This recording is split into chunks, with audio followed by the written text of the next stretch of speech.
भैया parking tiles चाहिए 16 by 16, 17 kilo box का वेट होना चाहिए मेरे को। मिल जाएगा ना भैया? चलो दिखाओ तो। चलो भैया, आप देखो, ये हमारी प्रोडक्ट है। आप ये प्रोडक्ट आप लेके आए वो प्रोडक्ट है। आप देखो, दोनों प्रोडक्ट में बहुत सारा डिफरेंट है। हमारा कलर टोन और ब्राइटनेस जो मार्केट से अलग है, हम उसका पैसा लेते हैं। और हम बॉक्स वेट है वो पूरा 18 kg देते हैं। और आप देख लो इसका कलर टोन और ब्राइटनेस। आप देखो ना, तो हमारी सारी डिजाइन है ना ऐसी ही रहती है।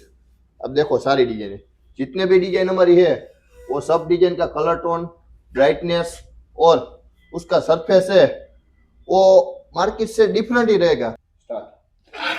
इसको छोड़ो भैया, अपने को तो ये अच्छा लगा।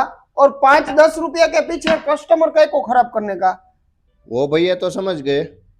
यदि आपको भी ऐसी टाइल्स की डील चाहिए तो आप हमारा कांटेक्ट कर सकते हो।